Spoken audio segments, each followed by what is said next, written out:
আসসালামু আলাইকুম। সবাই কেমন আছেন? আশা করি ভালো আছেন। ভালো থাকুন এটাই কামনা করি। আজকে একটি যে মেসেজ দিচ্ছি সে মেসেজটি হচ্ছে, এই রমজান হচ্ছে সংযত মাস। আমরা যত সংযম হতে পারি তত আমাদের জন্য কল্যাণ।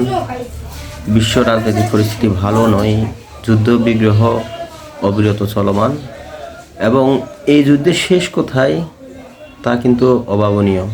তাই আসুন নিজের সংযত হই, অপচয় রোধ করে এখন প্রত্যেকটি মানুষকে বিলাসিতার পথ পরিহার করে খাদ্য উৎপাদন, খাদ্য মজুত এবং বেঁচে থাকার জন্য মৌলিক চাহিদা অন্ন, বস্ত্র, বাসস্থান এই তিনটাকে আমাদের জরুরি হিসেবে ধরে নিতে হবে।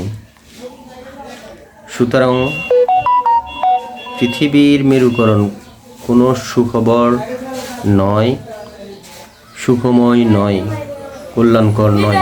পৃথিবীতে আর আপন ছন্দ আর ফিরে যাবে না। যে ছন্দটা হারাতে যাচ্ছে বা গতিপথ প্রতিরোধ হচ্ছে, আগামীতে পুরো বিশ্ব ধাবিত হবে এক মহাপ্রলয়ে, মহাযুদ্ধ, যার শুরু আছে কিন্তু শেষ নেই। যেহেতু পৃথিবীতে মানুষ পারমাণবিক বোমা, ইউরেনিয়াম মজুত করছে, বিভিন্ন ধ্বংসাত্মক মিসাইল তৈরি করছে, এগুলো তো ব্যবহার করবেই। যুদ্ধ তো হবে, আপনি চাইলেও হবে, না চাইলেও হবে। আপনি বিরোধিতা করলেও হবে, আপনি ঘৃণা করলেও এই যুদ্ধ হবেই হবে। মানুষ যেহেতু মানুষকে মারার জন্য ধ্বংসাত্মক অস্ত্র তৈরি করেছে, সেহেতু এই যুদ্ধ হবেই।